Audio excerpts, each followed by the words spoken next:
طاعة الله.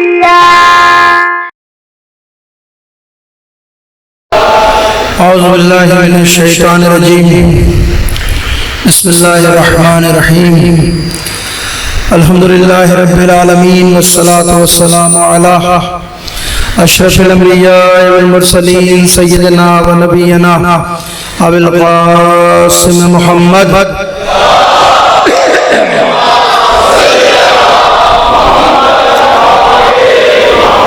وآلہ الطیبین الطاہرین المعصومین المظلومین ولعنۃ اللہ علی اعدائہم اجمعین من الآن الی قیام یوم الدین اما بعد فقد قال اللہ تعالی فی محکم کتابہ المبین وہو اصدق القائلین وقولہ الحق بسم اللہ الرحمن الرحیم وعد اللہ الذین آمنوا منکم وعملوا الصالحات لا يستخلفنهم في الأرض كما استخلف الذين من قبلهم ولا يمكنن دينهم الذي ارتضى لهم ولا نبدلنهم من بعد خوفهم أمنا يعبدونني لا يشركون بشيء ومن كفر بعد ذلك فأولئك هم الفاسقون. صلوات بني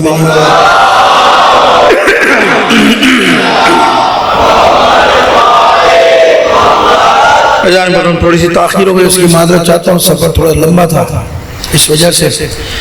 ایک بار میرا صلوات بھیجیے محمد علیہ محترم.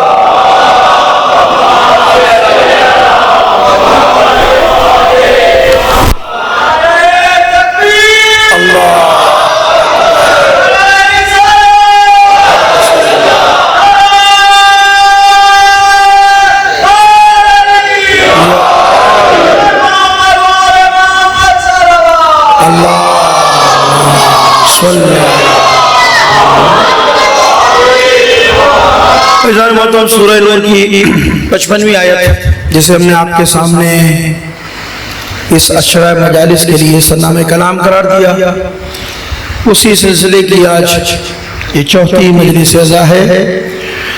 اس آیت میں پروردگار عالم نے صاحبان ایمان سے وعدہ کیا کہ ہم تمہیں زمین پر، تم ایمان لے آؤ گے تو ہم تمہیں زمین پر حکومت اور خلافت عطا کریں گے.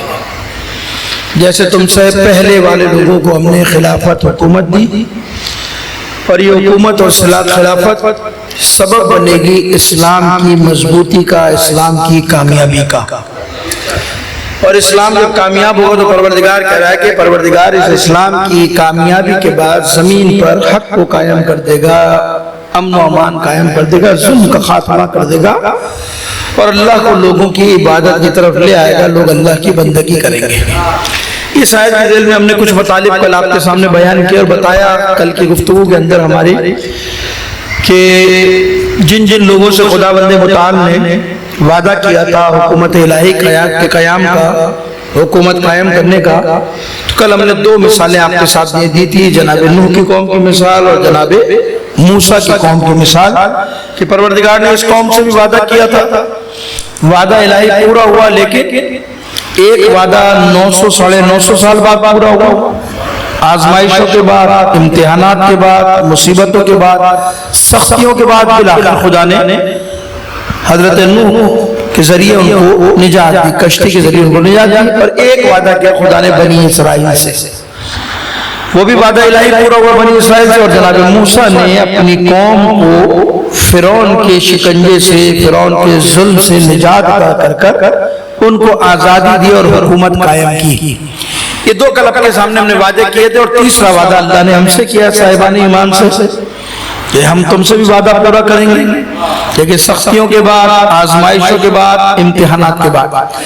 لیکن ہم نے وعدہ کیا تھا آپ سے کہ اس آیات، اس موضوع کے ذیل ہم کچھ آیات آپ کے سامنے رکھیں گے.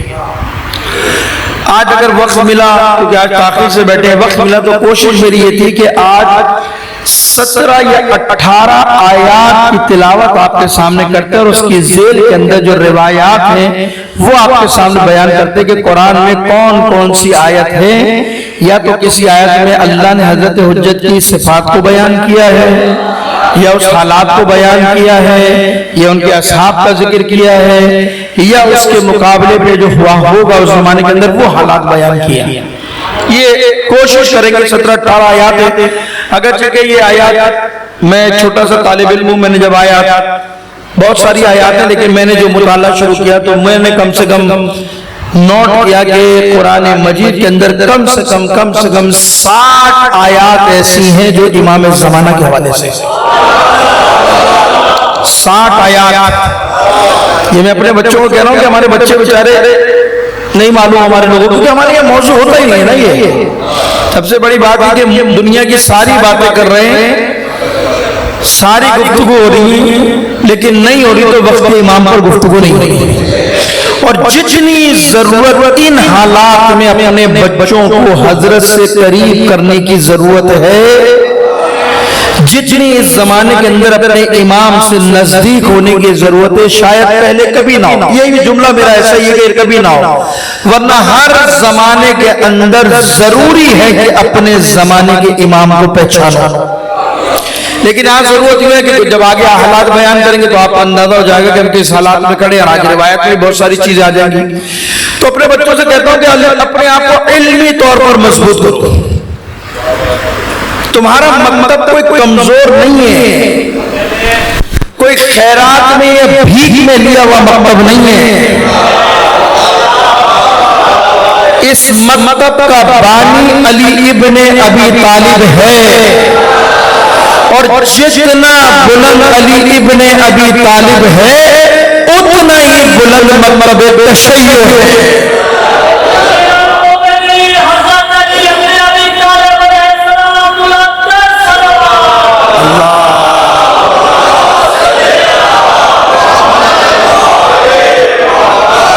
تو جب بھی کسی سے بات کرو سینہ ٹھوک کے بات کرنا، کمزور نہیں ہے.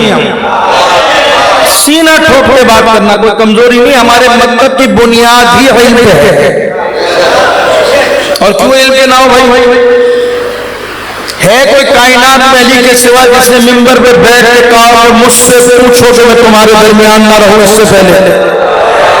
تو جس کا امام کھل کے بات کر رہا ہے، جس کا امام کہہ رہا ہے کہ پوچھ لو بھائی مجھ سے. اب وہ الگ بات ہے کہ ملے ہی لوگ علی کو ایسے کہ جن کی ذہنی سطح اتنی سی تھی. کوئی پوچھتا تھا کہ یہ بتا دو انڈے کون دیتا ہے، بچے کتنے جانور، کون سے بچے دیتے ہیں، کون سے انڈے دیتے ہیں. کوئی علی سے کہہ رہا تھا کہ سر میں بال کتنے، یہ بتا دو. علی کی مظلومیت یہ نہیں ہے. علی تو کہہ رہا ہے کہ مجھ سے زمین سے زیادہ آسمان کے راستے جانتا ہوں، مجھ سے پوچھو میں بتاؤں گا. لیکن علی کے مقابلے میں لوگ بھی کمزور تھے، کمزور لوگ تھے، کم علم لوگ تھے. تو لہٰذا اپنے بچوں سے، جوانوں سے کہہ رہا ہوں اپنی علمی سطح کو بلند کرو، اپنے علمی سطح کو بلند کرو. میں نے کہا نا، اور اس لیے یہ آیات پڑھ رہا ہوں تاکہ اپنے جوانوں کے، اپنے بچوں کے ذہن میں یہ بات ہو جائے کہ عقیدہ مہدیت کوئی ایسا عقیدہ نہیں ہے کہ جو تشیع نے بیٹھ کے گھڑ دیا ہو، تشیع نے بیٹھ کے گھر میں بنایا ہو. ایسا عقیدہ نہیں ہے. تشیع اتنا مضبوط عقیدہ رکھ گیا امام زمانہ کے حوالے سے، کسی اور کا عقیدہ نہیں ہے. اگر کہ پوری دنیا میں جتنے مسلک ہیں یا جتنے مذاہب ہیں، اگر موقع ملا تو اشارہ کر دوں گا ایک دو جملے آگے اگر بحث میں آ گئی. یعنی کوئی مسلک، میں شیعوں کی بات نہیں کر رہا، شیعوں کا عقیدہ تو اس معاملے میں سب سے زیادہ مضبوط اور راسخ ہے. لیکن برادران اہل سنت ہوں، وہ کسی بھی مسلک سے تعلق رکھتے ہوں، چاہے وہ دیوبندی ہوں، چاہے وہ بریلوی ہوں، چاہے وہ اہل حدیث ہوں، چاہے وہ کسی بھی مسلک سے تعلق رکھتے ہوں، یا اس کے علاوہ پوری دنیا میں جتنے مذاہب ہیں، کوئی مذہب ایسا نہیں ہے کہ جس نے امام زمانہ کی بشارت نہ دی ہو.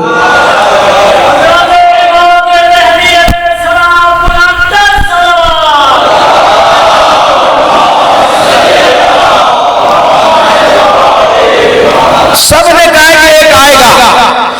اب کسی نے کہا کوئی بادشاہ آئے گا، کسی نے کہا پیدا ہو گیا. ہمارا عقیدہ ہے آ چکے ہیں غیبت میں، کوئی کہتا پیدا ہوگا، کوئی کچھ کہتا نظریات سب کے، لیکن کوئی کہتا پہاڑ پہ نازل ہوں گے، کوئی کچھ کہتا ہے. لیکن آخر میں سب یہ کہتے ہیں کہ ایک حکومت ایسی آئے گی جو ظلم کو ختم کر کر عدل و انصاف کو قائم کرے گی. عقیدہ تو سب کا ہی ہے، لیکن ہمارا بھی تو عقیدہ ہے. ہمارا تو نظریہ امامت ہے. ہم تو کڑے مکتب امامت کے لوگ ہیں، امامت کے نظریے پہ کھڑے لوگ ہیں، تو ہماری معلومات زیادہ ہونی چاہیے نا. ورنہ تو آپ جا کر دیکھ لیے مفتی جی شام زئی مفتی شامزئی جو بنوری کے معتمم تھے، بڑے تھے، انہوں نے عقیدہ مہدیت پر بہترین کتاب لکھی ہے، بہترین کتاب۔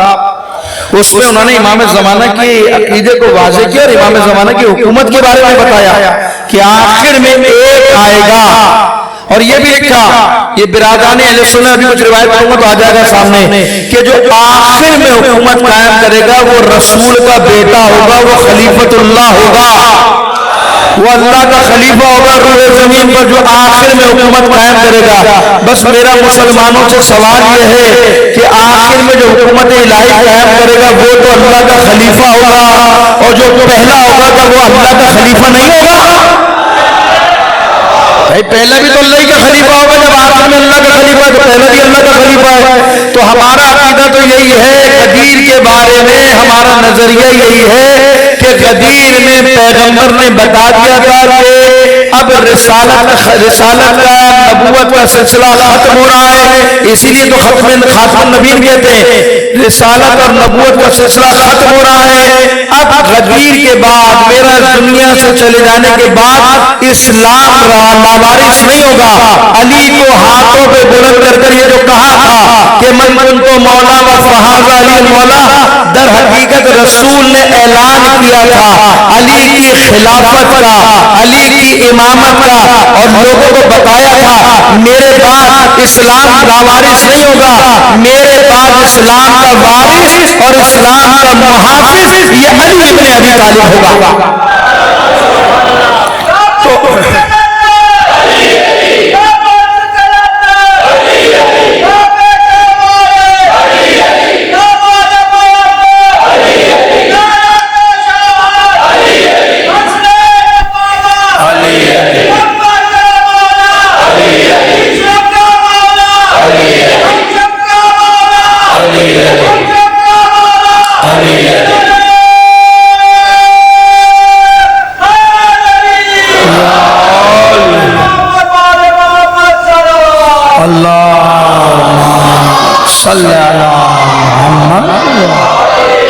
تو بس خلاصہ یہ کہ اپنے جوانوں کو کہتا ہوں علمی سطح بڑھاؤ، علمی سطح بڑھاؤ، ہم کوئی کمزور مکتب نہیں ہیں، ہماری بنیادیں الحمدللہ مستقل اور مضبوط ہیں۔ ہم قرآن کی چند آیات آپ کے سامنے بیان کریں گے، کہ آپ ہر ماشاءاللہ سب قرآن پڑھنے والے لوگ ہیں، لیکن جب آج کے بعد آپ قرآن کی آیات پڑھیں گے نا، جو آیات میں آپ کے سامنے کوشش کروں گا پوری ہو جائے، نہیں ہو تو جتنی ہو گئی ٹھیک ہے، ورنہ کل دیکھیں گے۔ تو جب ان آیات کو آپ پڑھیں گے تو آپ کو اندازہ ہوگا کہ ہاں یہ آیت تو ہمارے مولا کی شان میں ہے، یہ ان کے مولا کے چاہنے والوں کی شان میں۔ تو جب یہ آیت کا میں نشان آپ کو بتاؤں گا، چیزیں بتاؤں گا، تو آپ حیران ہو جائیں گے کہ ہاں یہ آیات جب بھی تلاوت کریں گے تو آپ کی معرفت میں اضافہ ہوگا کہ یہ بھی آیات ہمارے ائمہ کی، امام زمانہ کی شان میں۔ ایک بار صلوات پڑھیے محمد والے۔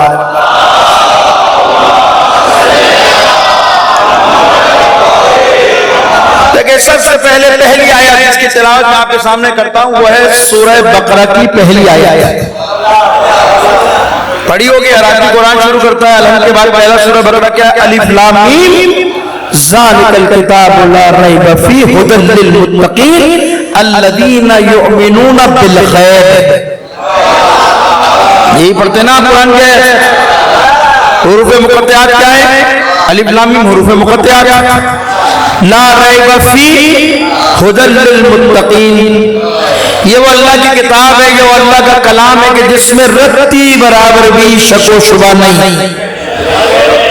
نا۔ لا ریب فیہ، اس میں کوئی شک و شبہ کی گنجائش نہیں ہے۔ ھدی للمتقین، اور یہ قرآن ہدایت کرتا ہے متقین کی، قرآن ہدایت کرتا ہے متقین کی۔ کون متقی بھائی؟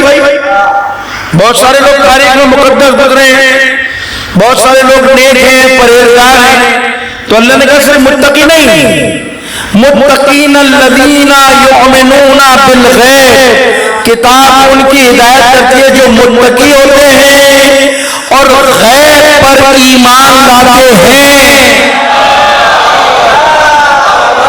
تو جو غیب پر ایمان لائے گا، جو تقی، جو پرہیزگار غیب پر ایمان لائے گا، کلام الہی اس کی ہدایت کرے گا۔ خدا کہہ رہے ہیں نا ھدی للمتقین، ہدایت کرے۔ کون متقین بھائی؟ ان کی صفت بتائیے، وہ متقی جو غیب پر ایمان لاتے ہوں۔ اب یہ آیت میں نے آپ کے سامنے پڑھی ہے، اس آیت کے ذیل میں امام جعفر صادق علیہ السلام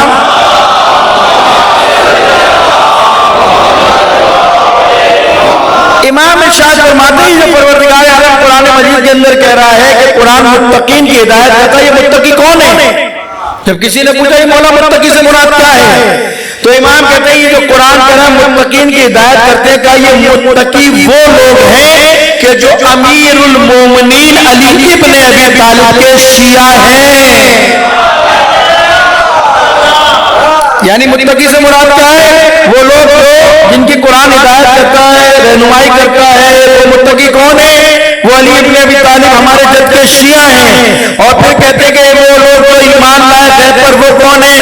کہ اس غیب سے مراد قائم آل محمد ہے، یعنی امام کہہ رہے ہیں وہ مومن جو قائم آل محمد کی غیبت پر یقین رکھتا ہوگا وہ متقی ہوگا۔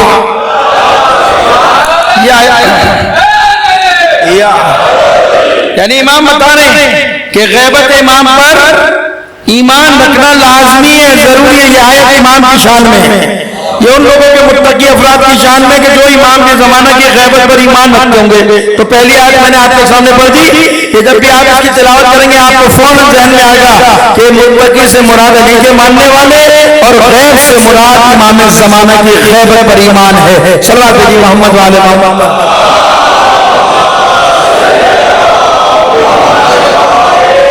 یہ تو گئی پہلی آیت قرآن کی سورہ بقرہ کی۔ سورہ بقرہ کی آیت ہے 100 آیت نمبر 147، اور یہ بڑی خوبصورت آیت ہے، بڑی عجیب و غریب، مجھے پڑھتا ہوں تو بڑا مزہ آتا ہے۔ قرآن کہہ رہا ہے فاستبقوا الخیرات اینما تکونوا یأتی بکم اللہ جمیعا ان اللہ علی کل شیء قدیر۔ امام کہہ رہے ہیں، قرآن کہہ رہا ہے کہ لوگوں نیکی کے کاموں میں آگے بڑھو۔ پہلے ترجمہ کریں پھر روایت طرف جائیں گے۔ کیا کہہ رہا ہے پروردگار قرآن میں؟ فاستبقوا الخیرات، نیکی کرو، نیکی کے کاموں میں سبقت لو، دنیا کے کاموں میں مقابلہ نہ کرو، نیکی میں مقابلہ کرو۔ ہماری تباہی یہی بات، مسئلہ تباہی کا یہی ہے، نیکی میں مقابلہ نہیں کرتا کہ وہ اتنا پرہیزگار ہے تو میں اس سے زیادہ پرہیزگار بن جاؤں، وہ اتنا بڑا نمازی ہے تو میں اتنا بڑا نمازی بن جاؤں، وہ قرآن کی ایک پارہ پڑھتا ہے تو میں دن میں 10 پارے قرآن کے پڑھوں۔ اس میں مقابلہ نہیں ہوگا۔ ہماری بدبختی ہے مقابلہ ہوگا، اس کو چاہے ایک کرے تو میرے 2 ہونی چاہیے، اس کے بعد چھوٹی گاڑی ہے تو میرے پاس بڑی ہونی چاہیے، اس کے بعد چھوٹا موبائل ہے تو میرے پاس کم سے کم آئی فون ہونا چاہیے۔ دنیا میں مقابلہ کرے نا، یہ مقابلہ ہمیں کہاں لے کے جا رہا ہے؟ دنیا کا حسد میں مبتلا کر رہا ہے، اور حسد کا آخری انجام کیا ہوتا ہے؟ حسد کا آخری انجام ہوتا ہے ہلاک ہو جانا، ہلاکت میں پڑ جانا۔ حسد انسان کو ہلاکت میں مبتلا کرتا ہے، حالانکہ انسان جو حسد کرتا ہے اس کو سوچنا چاہیے یہ تینوں چیزیں اللہ کے اختیار میں، اگرچہ ہر چیز خدا کے اختیار میں، لیکن آپ عموماً کہتے ہیں نا کہ زندگی موت اللہ کے ہاتھ میں، رزق اللہ کے ہاتھ میں، عزت ذلت اللہ کے ہاتھ میں۔ تو جب رزق اللہ کے ہاتھ میں ہے تو جو کسی برادر مومن سے کسی معاملے میں حسد کرتا ہے تو اس کا مطلب یہ ہے، معاشرے کہتے ہیں کہ وہ اللہ کی تقسیم پر راضی نہیں ہے، اللہ کی تقسیم پر راضی نہیں ہے۔ بھائی رزق دینے والا تو اللہ ہے، ہو سکتا ہے کوئی پڑھا لکھا آدمی ہو، کوئی بہت بڑا علامہ ہو یا ڈاکٹر ہو یا انجینئر ہو، اور اس کی تنخواہ چھوٹی سی ہو، اور کوئی انگوٹھا ٹیک ہو، اس کا کاروبار میں کروڑوں روپے آ جائے، تو ہوتا ہے نا سر کوئی اس کی قابلیت کیا ہے، یہ پڑھا لکھا بھی نہیں ہے اتنا بڑا اور میں اتنی محنت کر کے ضائع ہوا، تو یہ تو حسد ہو گئی نا۔ یعنی حسد امام کہہ رہے ہیں یہ حسد سمجھ لے جاتی ہے کہاں؟ اللہ کی تقسیم پر شک کرتے ہو۔ رزق دینے والا، عزت دینے والا وہ خالق کائنات ہے، وہ جسے چاہے اپنی رحمت سے جتنا رزق دے خدا کو شکر ادا کرنا چاہیے۔ صلوات علی محمد وعلی محمد پر۔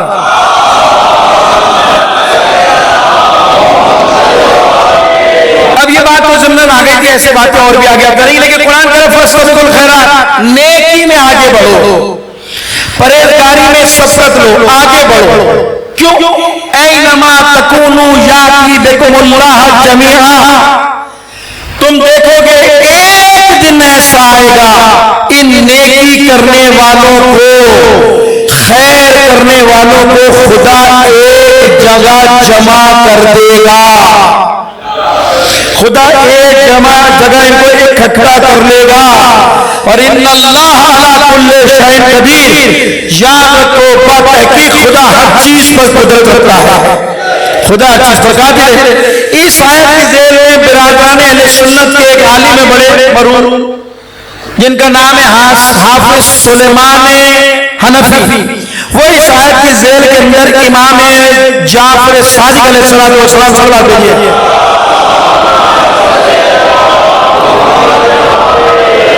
اس آیت کی ذیل میں جو ہے وہ ایک روایت نقل کرتے ہیں، وہ کہتے ہیں یہ پروردگار نے قرآن میں کہا کہ نیکی کے کام کرو، یہ نیکی کے کام انجام دینے والے جو لوگ ہیں وہ بتاتے ہیں، وہ کہتے ہیں ذات میں یہ پروردگار قرآن میں کہہ رہا ہے نیکی میں آگے بولو گا، یہ نیک کام انجام دینے والے یہ اصحاب امام زمانہ ہیں جن کی تعداد 313 ہے، 313 ہے، جو دنیا میں منتشر ہوں گے، جو دنیا میں پھیلے ہوں گے، خدا ایک دن ان کو ایک جگہ جمع کر لے گا۔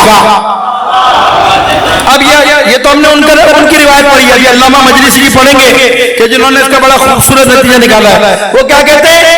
یہ نیکی کرنے والے لوگ اور نیک لوگ کون ہیں؟ یہ اصحاب امام زمانہ ہیں جن کی تعداد 313 ہے، اور خدا یہ منتشر ہوں گے، پھیلے ہوں گے، خدا ان کو جمع کر لے گا۔ اب علامہ مجلسی بہار میں اس کے نیچے روایت کرتے ہیں، وہ کہتے ہیں کہ یہ جو آیت ہے کہ جس میں خدا کہہ رہا ہے کہ نیکی کرو، تمہیں اکٹھا کر لوں گا، ایک جگہ جمع کر لوں گا، امام کہتے ہیں کہ یہ قائم آل محمد کے اصحاب کا وہ پہلا لشکر ہے، وہ پہلا لشکر ہے کہ جس کی تعداد 313 ہے، مثل اصحاب بدر، جتنے جنگ بدر میں نبی کے اصحاب کی تعداد تھی اتنا ہی امام زمانہ کے اصحاب کے لشکر کی تعداد ہوگی۔ یہ ان اصحاب کے بارے میں ہے۔ پھر کہتے کہ یہ وہ اصحاب دنیا میں کوئی مشرق میں ہوگا، کوئی مغرب میں ہوگا، کوئی شمال میں ہوگا، کوئی جنوب میں ہوگا، کوئی شہر میں ہوگا، کوئی دیہات میں ہوگا، کوئی کسی پسماندہ علاقے میں ہوگا، بس تم دیکھنا کہ جب خدا قائم کو خانہ کعبہ میں بھیجے گا تو خدا چند لمحوں میں پوری دنیا سے امام زمانہ کے اصحاب کو ان کے سامنے لا کر کھڑا کر دے گا۔ پھر وہ مثال دیتے کہ جانتے یہ کیسے ہوگا؟ بالکل اسی طرح ہوگا کہ جس طرح جناب سلیمان کے وارث جناب آصف ابن برقیہ نے جشن صدر میں تخت بلقیس کو شہر سبا سے اٹھایا، سلیمان کے سامنے پیش کر دیا، بس خدا اپنی طاقت اور قدرت سے پوری دنیا سے امام کے اصحاب کو فخر سلیمان امام مہدی کے سامنے لے آئے گا۔ صلوات دیجیے محمد وآل محمد پر۔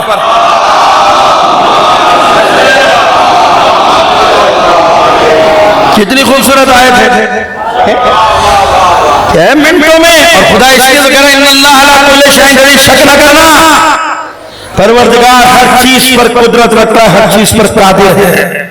خدا اختیار رکھتا ہے کہ کہیں بھی ہوگا، جہاں کہیں بھی ہوگا۔ ہاں وہ الگ بات ہے کہ اس کے اندر وہ صلاحیت ہونی چاہیے کہ جو 313 میں آ جائے، وہ ایبلٹی ہونی چاہیے، وہ صلاحیت ہونی چاہیے۔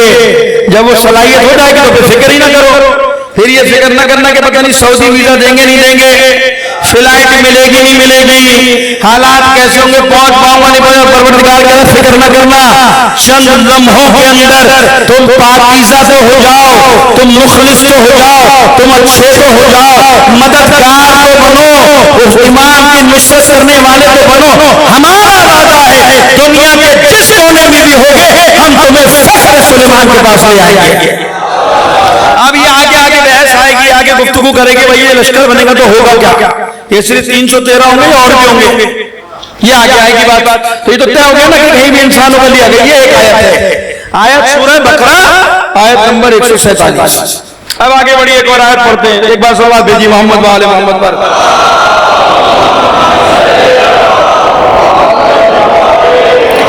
یہ بھی سورہ بقرہ کی آیت ہے اور اس آیت کا نشان ہے نمبر ہے 155 اور یہ بڑی مشہور معروف آیت سنتے رہتے ہیں آپ. یہ آیت پروردگار قرآن میں کہہ رہا ہے وَلَا نَبْلُوَنَّكُمْ بِشَيْءٍ مِّنَ الْخَوْفِ وَالْجُوعِ وَالنَّقْصِ مِّنَ الْأَمْوَالِ وَالْأَنفُسِ وَالثَّمَرَاتِ وَبَشِّرِ الصَّابِرِينَ الَّذِينَ إِذَا أَصَابَتْهُمْ مُصِيبَةٌ قَالُوا إِنَّا لِلَّهِ وَإِنَّا إِلَيْهِ رَاجِعُونَ. پڑھتے رہتے ہیں, مجلسوں میں بھی پڑھی جاتی ہے, آپ سنتے رہتے ہیں نا. اب آج کے بعد جب یہ آیت پڑھیں گے تو آپ کو لطف آئے گا کہ ہاں یہ تو ہمارے مولا کے بارے میں ہے, اس زمانے کے حالات کے بارے میں. اچھا, اس میں حالات بیان کیے گئے اس زمانے میں کیا ہوا. یہ قرآن کی آیت ہے. امام کے صحابی چاہنے والے محمد بن مسلم فرزند رسول کے پاس بیٹھے تھے, چھٹے امام کے پاس گفتگو کر رہے تھے. مختلف موضوعات پر گفتگو ہو رہی تھی. گفتگو ہوتے ہوتے آخری زمانے پر آتی گفتگو بحث, اور جیسے آخری زمانے پر آئی تو امام پلٹ کر کہتے ہیں محمد بن مسلم میں دیکھ رہا ہوں ان نشانیوں کو, میں ان نشانیوں کو دیکھ رہا ہوں کہ خدا بند متعال قائم آل محمد کے غیبت کے زمانے میں مومنین کو ایسی مصیبت اور بناؤ میں مبتلا. میں وہ نشانیاں دیکھ رہا ہوں امام کہ قائم آل محمد کی غیبت میں خدا مومنوں کو, چاہنے والے اللہ کے مومنوں کو, نیک بندوں کو مختلف مصیبتوں میں آزمائشوں میں ڈالے. اس سے سوال کیا فرزند رسول کو کون سی آزمائش ہے, تو اس کے سوال کرنے پر امام نے یہ آیت پڑھی کہ تم نے قرآن نہیں پڑھا. قرآن میں کہہ رہا وَلَا نَبْلُوَنَّكُمْ بِشَيْءٍ مِّنَ الْخَوْفِ وَالْجُوعِ وَالنَّقْصِ مِّنَ الْأَمْوَالِ وَالْأَنفُسِ وَالثَّمَرَاتِ وَبَشِّرِ الصَّابِرِينَ الَّذِينَ إِذَا أَصَابَتْهُمْ مُصِيبَةٌ قَالُوا إِنَّا لِلَّهِ وَإِنَّا إِلَيْهِ رَاجِعُونَ. صلوات بھیجیے محمد و آل محمد.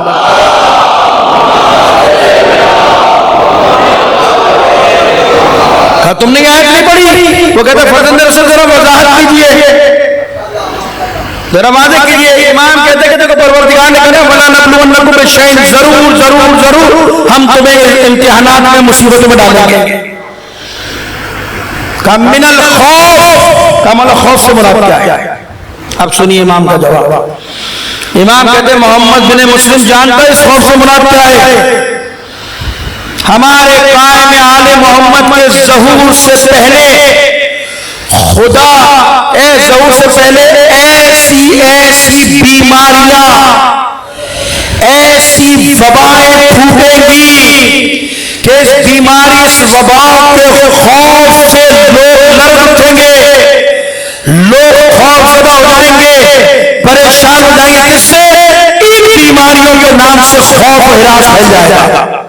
امام کہہ رہے ہیں یعنی ہمارے قائم کے زمانہ غیبت میں جو آزمائش ہوگی مومنوں کی, ان آزمائشوں سے ایک آزمائش ہوگی کہ ایسی شدید, ایسی مہلک بیماریاں جنم لیں گی, ایسی مہلک بیماریاں ہوں گی کہ لوگ لرز اٹھیں گے, لوگ خوفزدہ ہو جائیں گے. اب بات کو یہاں روکتے ہیں, اس کو تھوڑا تھوڑا کھولتے ہیں پھر آگے بڑھائیں گے.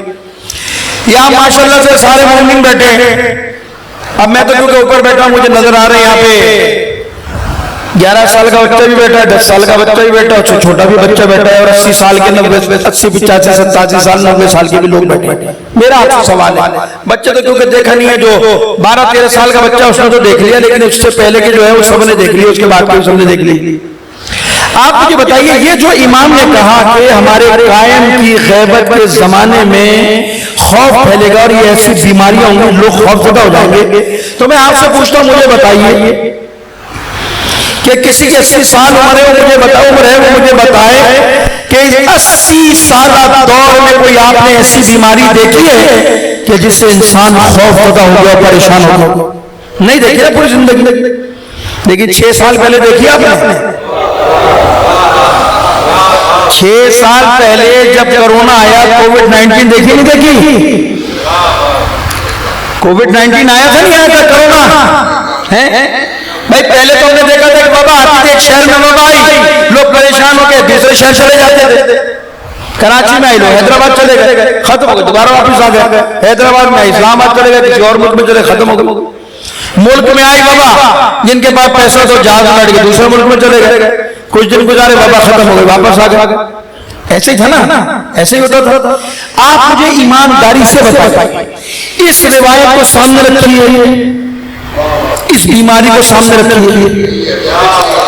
اپنے پوری زندگی کے زمانے میں کیا آپ نے ایسی وبا دیکھی؟ اب وہ الگ بات ہے، بحث الگ ہے کہ وائرس پیدا کیا گیا تھا، ڈالا گیا تھا یا قدرتی تھا، یہ اب سارے پرندے کھل کے دنیا کے سامنے آ گئے. لیکن میرا سوال یہ کہ اس بیماری نے صرف اس ملک میں نہیں، پوری تاریخ میں آپ نے دیکھا ہوگا اپنی عمر کی کہ ایسا خوف پیدا نہیں ہوا، انسان اتنا خوف زدہ نہیں ہوا کہ پوری تاریخ میں نے نہیں دیکھا کہ اگر باپ بیمار ہے تو بیٹا دوا دیتے ہوئے ڈر رہا ہے، بیٹا بیمار ہے تو ماں نزدیک جاتے ہوئے گھبرا رہی ہے. ایسے ہی نا اس پوری دنیا میں ایک ملک کی بات نہیں کر رہا، اپنی زندگی کے اندر پوری دنیا کو میں نے لاک ڈاؤن نہیں دیکھا، نہ میں نے پوری زندگی میں یہ دیکھا کہ کبھی خانہ کعبہ کا طواف بند ہوا ہو، کبھی حسین کا روزہ بند ہوا ہو، کبھی مشہد مقدس بند ہوا ہو، حتیٰ کہ تمہارے محلے کی مسجدوں میں بھی تالے لگ گئے تھے. ایسا ہی ہوا تھا نا بھائی، ایسا خوف تھا نا کہ باپ بیٹا جو ہے باپ کو غسل نہیں دے رہا تھا، میں نہیں شاہد ہوں، یہ ڈرتا تھا بھائی میں نہیں دے رہا، مر گیا بس دے دو، کسی سے بھی دلوا دو. فوٹیج سرچ کر لی گا یوٹیوب پہ جا کر، سوشل میڈیا پر. اتنا خوف تھا کہ جب کورونا آیا تھا اس کو شروع میں جب موتیں ہوئی ہیں تو قبرستان لوگ نہیں جاتے تھے، کرینوں کے ذریعے دفن کیا گیا ہے. ایسا ہی ہے نا، پتہ نہیں کون کون سے بیگ آ گئے تھے، وہ تو بعد میں معلوم ہوا بھائی تھوڑا بہت کہ ہاں بھائی مرنے کے بعد ختم ہو جاتا ہے. تو خوف تھا نہیں تھا؟ اتنا خوف دیکھا کبھی انسان نے؟ اتنا شدید خوف میں مبتلا ہوا اور پوری دنیا میں لاکھوں کروڑوں لوگ مر گئے ڈر کے مارے. ہے یا نہیں ہے؟ امام کیا کہہ رہے ہیں؟ ہمارے قائم کے ظہور سے پہلے ایسی مصیبتیں آئیں گی، ایسی بیماریاں آئیں گی جس کے لیے انسان ایسی بیماری میں مبتلا ہوگا کہ خوف زدہ ہوتا ہوگا، خوف و ہراس میں مبتلا ہو جائے گا. اب میں نہیں کہتا کہ امام کی وہ بیماری کی پیشن گوئی یہی ہو، اللہ نہ کرے مجھے نہیں بات معلوم کہ آگے کیا ہونے والا ہے، لیکن اس بیماری کو دیکھ کر ہم کہہ سکتے ہیں کہ مولا وہ آگے کیا ہوگا ہمیں نہیں معلوم. ہم نے اپنی 80 سالہ زندگی میں اپنی آنکھوں سے دیکھ لیا کہ اس وبا نے پوری دنیا میں انسان کو ہلا کر رکھ دیا تھا. ایسا ہی ہے نا کہ پوری دنیا میں صلوات بھیجیے محمد والے محمد پر.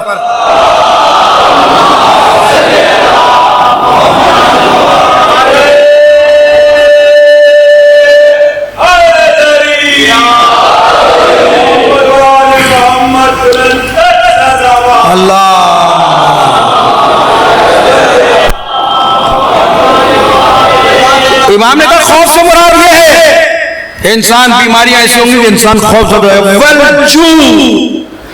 اگلا مرحلہ بتایا کہ جب یہ خوف و اراد پھیل جائے گا تو اس کے اثرات معاشرے پر کیا مرتب ہوگا. آپ کی تجزیہ کر لیجیے کہ جب یہ خوف و اراد کی فضا قائم ہوگی تو والجوع پھر بھوک پھیلے گی. کیا ہوگا مولا اس سے مراد جوع سے مراد کیا ہے؟ محمد بن مسلم نے پوچھا. امام نے کہا اس سے مراد ہے کہ اس زمانے کے اندر اشیاء خورد و نوش مہنگی ہو جائیں گی. اشیاء خورد و نوش لوگوں کی دسترس سے باہر نکال جائیں گی. آپ میں سے ہر کسی کا کوئی نہ کوئی اس زمانے کے اندر کہیں نہ کہیں یورپ میں مغرب میں بیٹھا ہوا نہیں بیٹھا. پوچھ لے گا میرے بھی بہن بھائی سارے باہر ہیں تقریباً. وہ مجھے بتاتے ہیں کہ کرونا کے بعد سے پوری دنیا کے اندر مہنگائی ہوئی ہے، پوری دنیا کے اندر مہنگائی ہوئی ہے. تو امام کی اس بات کو اس بات سے ملائیں گے کہ کیا ہوگا. بھوک سے مراد کیا ہے کہ اشیاء خورد و نوش آہستہ آہستہ انسان کے ہاتھ سے نکلتی جائیں گی، مہنگائی ہو جائے گی. اب یہ الگ بات ہے کہ مس مینجمنٹ ہو، گڈ گورننس نہ ہو، آتے تو ان کی وجہ سے مصیبت میں، ان چوروں کی وجہ سے ہے نا، آگے تو ان خائنوں ان چوروں کی وجہ سے مبتلا ہے. لیکن روایت یہ بھی ہے اگر یہ انسان یہ اگر صحیح ہو جاتے، ورنہ پاکستان کو اللہ نے سارے وسائل دیے، ہر نعمت نعمت سے اللہ نے پاکستان کو نوازا ہے، ہر نعمت اللہ نے دی ہے، لیکن ایک مصیبت ہے کہ ان خبیثوں کو مسلط کر دیا۔ یہ مسلط ہو گئے ہم پر، یہ جان بھی نہیں چھوڑ رہے ہماری، ایسے ہی ہے نا، جان بھی نہیں چھوڑ رہے ہے نا، امریکہ کے دباؤ میں، آئی ایم ایف کے دباؤ میں، اپنی عیاشیوں کے لیے، اپنی عیاشیوں میں جا کر مست ہونے کے لیے آئی ایم ایف سے قرضہ پکڑ لیا، اس سے قرضہ پکڑ لیا، اس سے اب قرضے نکالنے کے لیے پاکستان میں بھائی ایران سے پیٹرول لے لو 150 روپے جائے گا، نہیں قرضہ لیا ہے، نہ پیٹرول لے سکتے ہیں، نہ سبسڈی دے سکتے ہیں، لہذا کیا کرو 500 روپے کا پیٹرول بیچو۔ چوری تم نے کیا، مصیبت ہمیں پڑ رہی ہے، صلوات بھیجیے محمد والے محمد پر۔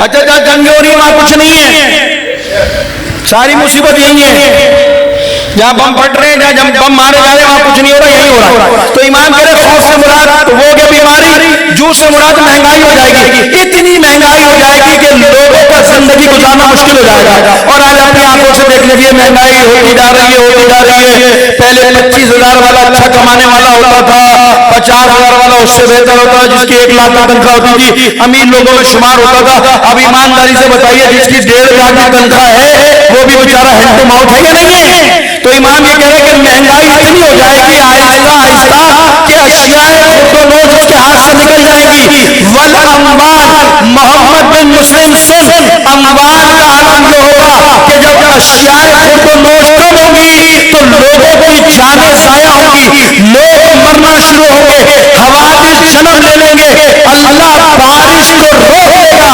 والثمرات، یہ بارش روکنے کا سبب سے کیا ہوگا کہ میوے ختم ہو جائیں گے، پھل سبزیاں ختم ہو جائیں گی، جس کا نتیجہ یہ نکلے گا کہ لوگ قحط میں مبتلا ہو کر مرنا شروع ہو جائیں گے۔ لیکن محمد بن مسلم سن، وبشر الصابرین، جس نے ان حالات میں صبر کیا، ثابت قدم رہا، خدا اسے جنت کی بشارت دے گا۔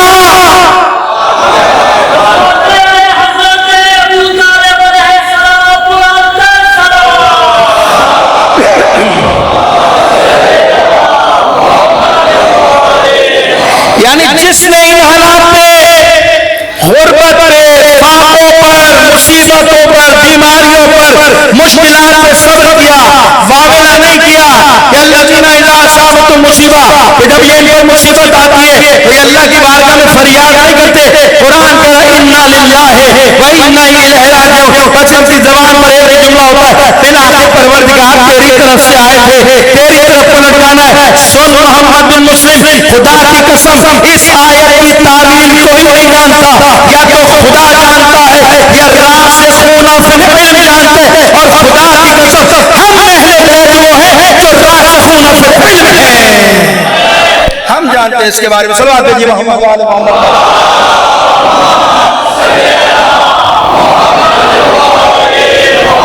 ہم ہیں راسخون فی العلم۔ یہ تو میں نے جلدی کر دیا خلاصہ آپ کے سامنے، کیونکہ آگے بہت ساری باتیں کرنی ہیں۔ ایک بار اور صلوات بھیجیے محمد وعلی محمد پر۔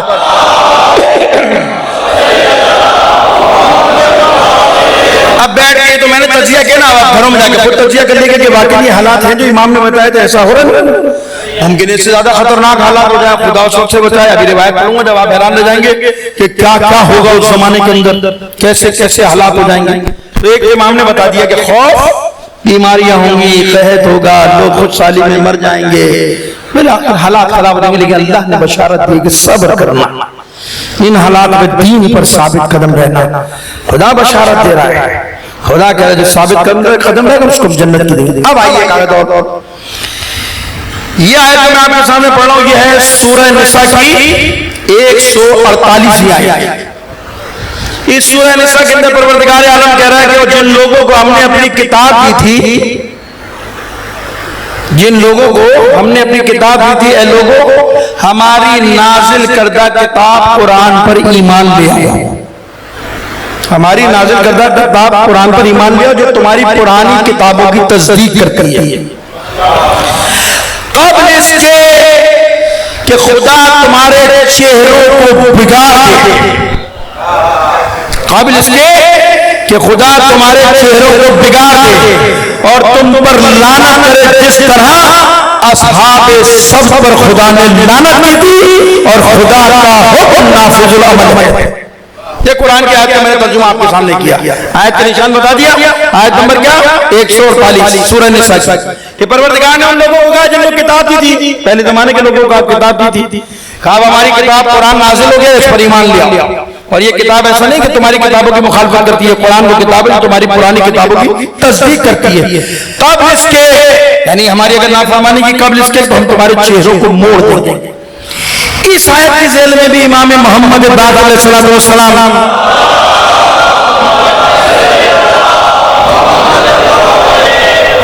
کی حدیث ہے، امام باقر اس آیت کی ذیل میں ارشاد فرماتے ہیں، امام کہتے ہیں کہ اس آیت سے مراد لشکر سفیانی ہے۔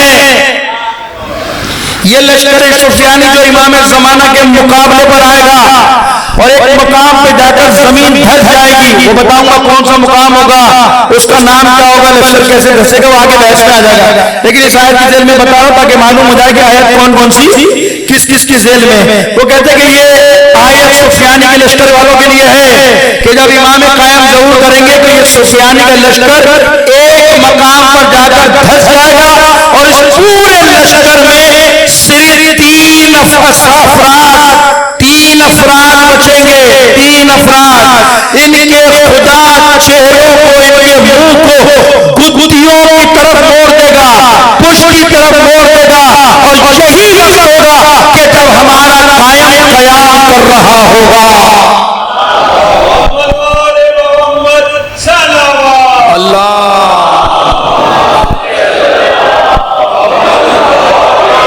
اب اس کی تفصیلات آگے آ جائیں گے۔ سفیانی کا لشکر، امام کہہ رہے ہیں معصوم فرمانے کہ یہ سفیانی کے لشکر میں تین بچیں گے، ان کا انجام کیا ہوگا، ان کے پروردگار چہروں کو پشت کی طرف موڑ دے گا، پشت کی طرف چلے جائیں گے، اور یہ زمانہ ہوگا کہ جب ہمارا قیام کر رہا ہوگا، اس وقت یہ واقعہ پیش آئے گا۔ اب آگے بڑھیے، سورہ ہود کی آیت 46 جس کے اندر پروردگار کہہ رہا ہے بقیت اللہ لکم، بقیت اللہ خیر لکم ان کنتم مومنین، اے لوگو اللہ کا بقیہ ہی تمہارے لیے سب سے بہتر ہے اگر تم مومن ہو۔ قرآن ہے بقیت اللہ خیر لکم، خدا کا بقیہ تمہارے لیے خیر ہے، بہتر ہے، اچھا ہے اگر تم مومن ہو۔ اس آیت کی ذیل میں بھی معصوم ارشاد فرماتے پانچویں امام کہ لوگو اس آیت سے مراد کون ہے جانتے ہو؟ امام کہتے کہ یہ وہ آیت ہے کہ جب ہمارا قائم امام مہدی خانہ کعبہ میں آئے گا اور پشت کعبہ سے دیوار سے پیٹ لگا کر کھڑا ہوگا تو جس آیت کی سب سے پہلے امام زمانہ تلاوت کریں گے وہ یہی آیت ہوگی کہ بقیت اللہ خیر لکم ان کنتم مومنین، لوگو میں ہی خدا کا بقیہ ہوں، میں ہی تمہارے لیے خیر ہوں۔ اور پھر کہتے ہیں اسی دوران جب امام کے 313 لوگ خانہ کعبہ میں امام کے ہاتھ پر بیٹھ کریں گے تو یہ کہہ کر سلام کریں گے السلام علیکہ یا بقیت اللہ فی الارض۔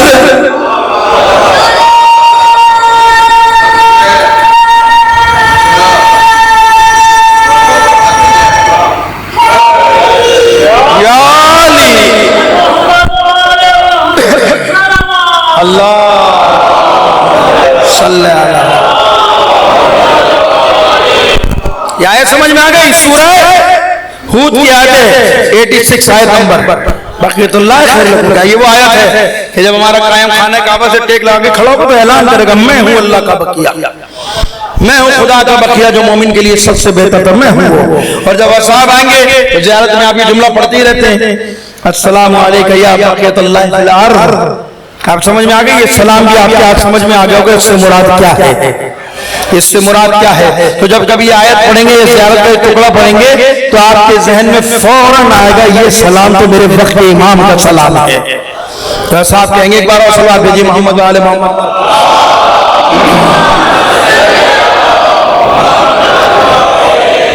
اب آئیے سورہ انبیاء کی 105ویں آیت جس میں پروردگار کہہ رہا ہے وَلَقَدْ كَتَبْنَا فِي الزَّبُورِ من بعد الذکر ان الارض یرثها عبادی الصالحون. ہم نے ذکر کے بعد زبور میں بھی لکھ دیا، ذکر کے بعد زبور میں بھی لکھ دیا کہ ہماری زمین کے وارث نیک اور صالح لوگ ہوں گے. بلا کتبنا فی الزبور، ہم نے لکھ دیا، زبور میں بھی لکھ دیا، ذکر کے بعد زبور میں لکھ دیا کہ اس زمین پر نیک اور صالح بندے، اس زمین کے ہمارے وارث ہوں گے، جو نیک اور صالح ہوں گے وہ ہمارے بندے ہوں گے. معصوم ارشاد فرماتے ہیں کہ اس آیت سے مراد ہمارا قائم آل محمد اور اس کے اصحاب ہیں جو نیک اور صالح ہوں گے، خدا انہیں زمین کا وارث بنائے گا. اب یہ جلدی جلدی کرو کیونکہ آیت ورنہ کل پڑھیں گے، کچھ آیت رہ جائیں گے. مجھے لگ رہا ہے ایک بار اور سوال بھیجیے محمد والے.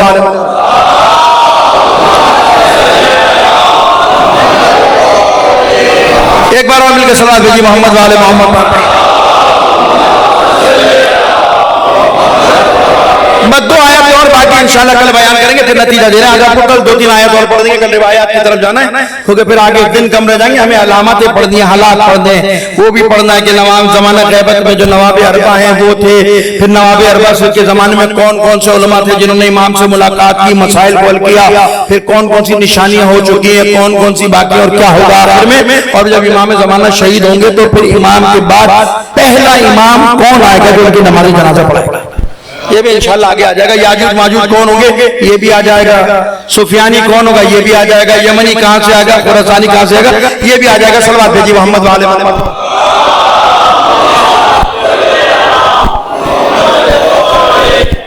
اب ایک اور آیت جس میں پروردگار عالم ارشاد فرما رہا ہے، وہ کہہ رہا ہے کہ یہ آیت پڑھ چکا ہوں دوبارہ. آیت میں میرے موضوع میں آگے تھے لیکن آیت کیونکہ اس میں لکھا ہے تفسیر کے اندر لہٰذا پڑھا ہوں. نُرِيدُ أَن نَّمُنَّ عَلَى الَّذِينَ نَسْتَضْعِفُ فِي الْأَرْضِ وَنَجْعَلَهُمْ أَئِمَّةً وَنَجْعَلَهُمُ الْوَارِثِينَ.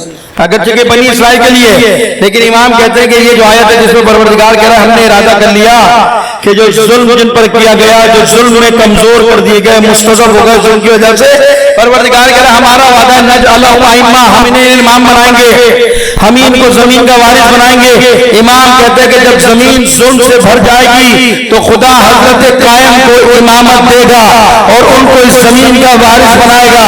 پھر امام حسن عسکری کہتے ہیں کہ جب کہ میرا بیٹا قائم اس دنیا میں آیا تھا تو اپنی پھوپھی سے کہا کہ پھوپھی اماں ذرا میرے بیٹے کو، میں اپنی بہن سے کہا کہ میرے بیٹے کو لے آئیے. اور جب امام زمانہ امام حسن عسکری کے ہاتھوں پر آیا تو امام حسن عسکری نے مسکرا کر اپنے بیٹے امام زمانہ سے کہا بیٹا کلام کرو، اپنے بابا سے گفتگو کرو، اپنے بابا سے کلام کرو. ایک دن کا بچہ ہے. روایت کہتی ہے کہ جیسے وہ امام ہوا، امام زمانہ گویا ہوئے، پہلے خدا کی وحدانیت کی گواہی دی، پھر محمد کے رسالت کی گواہی دی، اور پہلی جو قرآن کی آیت جس کو تلاوت کیا امام زمانہ نے وہ یہی آیت تھی کہ نُرِيدُ أَن نَّمُنَّ عَلَى الَّذِينَ نَسْتَضْعِفُ فِي الْأَرْضِ. اللہ نے وعدہ کیا ہے مجھ سے کہ اللہ مجھے زمین پر امام بھی بنائے گا اور اس زمین پر مجھے وارث بھی بنائے گا. صلوات جی محمد وعلى محمد پر.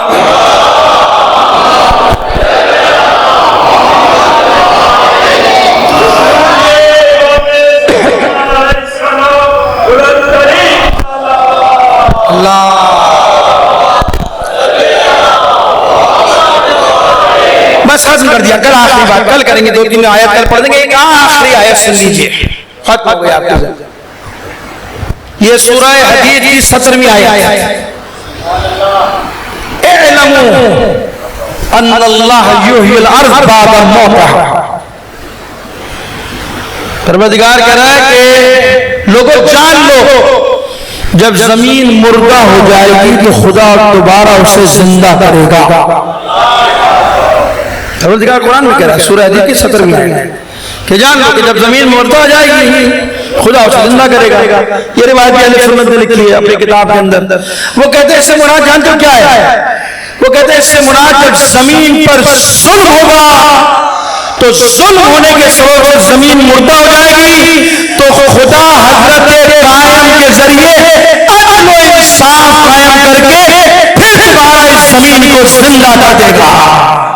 پھر زمین زندہ ہو جائے گی. صلوات بھیجیے محمد وعلی محمد پر.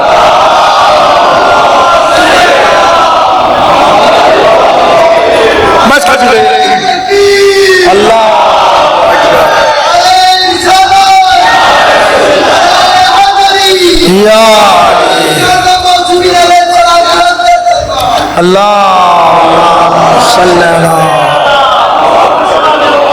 بس یار ہو گیا عزیزان محترم بات کو میں نے اپنی کل آپ کی بات کو آگے بڑھانا ہے، ورنہ میں نے کہا نا بات اب میں تو ٹائم دیکھ کے آتا نہیں، میں وہ مولوی دھونی کے ٹائم پھر دیکھوں آدھا گھنٹہ پڑھوں اس کی بات ہوگا میرا ٹائم پورا ہو گیا.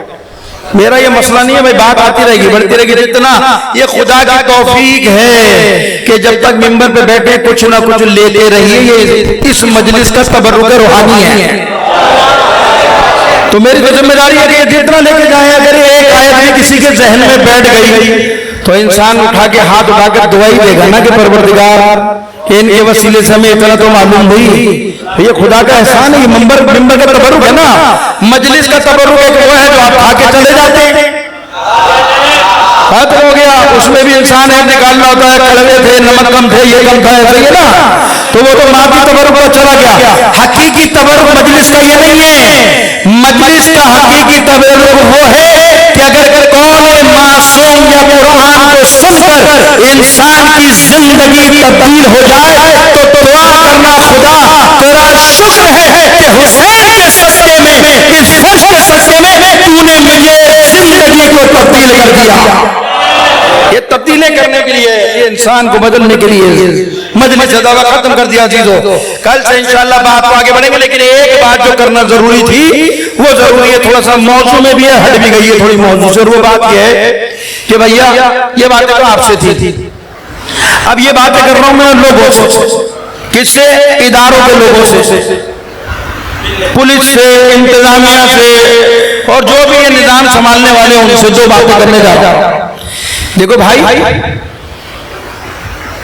عزاداری سید الشہداء یہ ہمیں اپنی جان سے زیادہ عزیز ہے. یہ ہماری جان سے زیادہ عزیز ہے.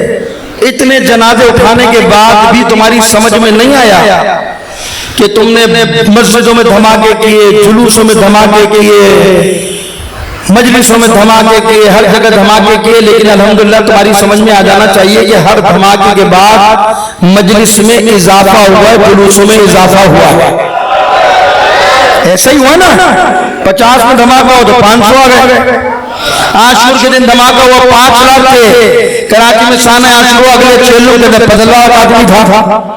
تو یہ تو طے ہے نا کہ ہم ڈرنے والے تو ہے نہیں، اور نہ ہم یہ چاہتے کہ اس مجلس کے ذریعے کسی کی زندگی میں ڈسٹربنس پیدا کریں، ہے نا. ہم چاہتے ہیں کہ یہ 10 دن 2.25 مہینے سکون کے ساتھ بغیر کسی کی مخالفت کیے، بغیر کسی کی مداخلت کیے امام حسین کا ذکر کریں اور امام حسین کو پرسوں کی ماں کو دے دے. یہ ہم چاہتے ہیں اور کچھ نہیں چاہتے. لیکن لگتا یہ کہ انتظامیہ نہیں چاہتی کہ کہیں نہ کہیں ٹکراؤ ہو، کیونکہ ان میں بھی جو کالی بھیڑیں ہیں نا، ان میں بھی کالی بھیڑیں ہیں، نان ایشو کو ایشو بناتی ہیں، جو ایشو نہیں ہے اس کو ایشو بنا کر کریٹ کیا جا رہا ہے. اور تم امریکہ کے ٹھیکیدار کب سے ہو گئے؟ تم امریکہ کے ٹھیکیدار ہو. نہیں کہنا چاہتا ممبر پہ غیر پارلیمانی لفظ، تم امریکہ کے دلال ہو پاکستان میں. اس نے ہمارے رہبر کو مارا ہے، اس نے ہمارے مرجع کو، فقیہ کو مارا ہے، جو مظلوم تھا، جس نے پوری دنیا کے مظلوموں کی حمایت کی تھی، اسے ظلم کا نشانہ بنایا ہے. اگر ہمارے ممبر سے امریکہ کے خلاف بات ہوتی ہے، یا ہمارے بچے امریکہ کا جھنڈا جلاتے ہیں یا پیروں میں رکھ دیتے ہیں، تو پھر انتظامیہ کو مروڑ کیوں اٹھ رہی ہے؟ تمہیں تکلیف کس بات کی ہے؟ لہذا ان معاملات سے پیچھے ہٹ جاؤ، ان معاملات سے دور ہو جاؤ.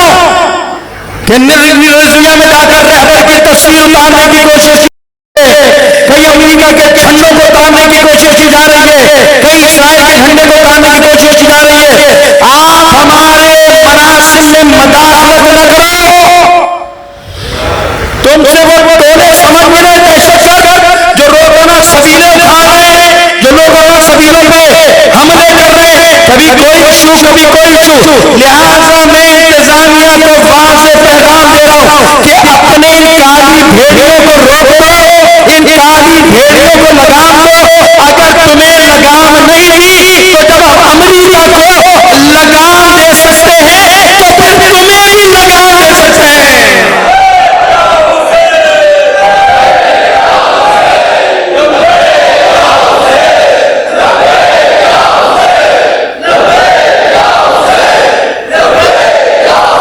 ایک بار اس سے بلند آواز سے نعرہ لگائیے لبیک یا حسین کا.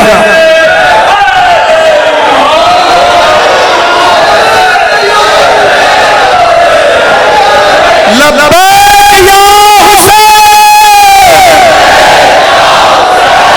لبیک یا حسین، لبیک یا حسین. اب سمجھ میں آ جانے چاہیے ہماری قوم کا مزاج کیا ہے. پیغام پہنچ گیا ہوگا انشاءاللہ تعالیٰ. دیکھ لیا ہماری قوم کا مزاج. علی کے عشق نے فطرت ہی بدل ڈالی ہے. میں تنہا ہو کے بھی دنیا سے ڈر نہیں سکتا. ماشاءاللہ ڈر نہیں سکتا. علی کے عشق میں مرنے کی آرزو باقی. موقع یہ ہے کہ مر کر بھی مر نہیں سکتا. سبحان اللہ. یا علی. تو بس یہ پیغام ہے، ہلکا سا پیغام دے دیا. بھائی نہیں کرو چھیڑ چھاڑ، ہم مجلس کرنے آئے ہیں. 3 دن سے آپ کے سامنے موضوع میں خطاب کر رہے ہیں، اپنی باتیں کر رہے ہیں، اپنے امام کے بارے میں پڑھ رہے ہیں، تو بلا وجہ کے اندر تمہارے 4-5 آدمی کبھی رضیہ میں پہنچ جاتے کہ یہ تم نے غدیر کا ٹائٹل کیوں بنا دیا.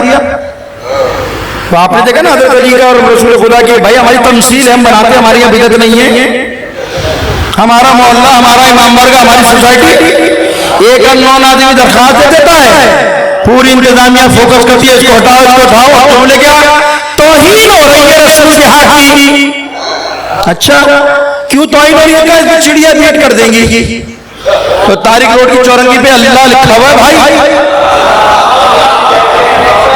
اللہ تو رسول سے بھی بڑا، تو وہاں چڑیا بیٹ کر رہی ہے، اس کو بھی توڑ دو بھائی.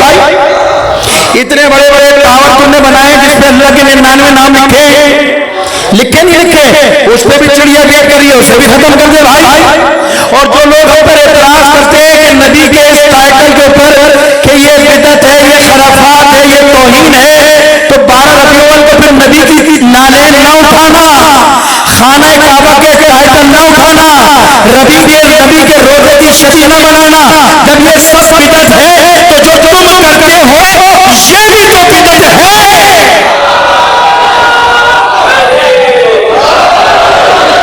تم جبرائیل بنا لو، تم پریاں بنا لو، سب بنا لو نبی کے نام پر. ہم کرے تو تمہیں تکلیف ہوتی ہے. تو بھیا سب کو اپنی حدود میں رہنا چاہیے، انتظامیہ اپنی حدود میں رہے. بس 10 دن مجلس کرنی ہے، ہمیں ڈسٹرب نہ کرو، ہمیں نہ چھیڑو. اور چھیڑ کا انجام بھی تمہیں پتا بھی کیا ہوتا بھائی. پھر تمہیں پتا ہے چھیڑ کا انجام کیا ہوتا ہے. بس عزیز و ختم کر دیا، اتنی بات کافی ہے، زیادہ ہو جائے گی پھر پھر پریشان ہوتے بلا وجہ میں لوگ کہ مولانا آپ ہلکا ہاتھ رکھیں. بھائی آپ تو ہلکا ہاتھ رکھو ہم پر. بھائی ہمارا کیا لینا دینا تمہارے معاملات سے، لوگوں سے.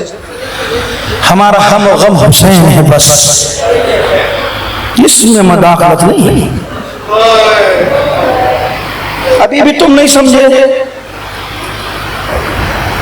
عصر عاشور جب کراچی میں بلاسٹ ہوا تھا، 100 کے قریب لڑکے مرے تھے جوان. تمہیں بھی اندازہ نہیں ہوا. ہمارے عقیدے کی ہمارے نظریات تھا کہ ہم نے سارے جنازے اٹھا کے سرد خانے میں رکھ دیے تھے. ہم نے اپنے بچے کے جنازے نہیں اٹھائے، اپنے بچے کو نہیں روئے، کیونکہ عاشور کے بعد شام غریبہ میں ہمیں حسین کا ماتم کرنا تھا.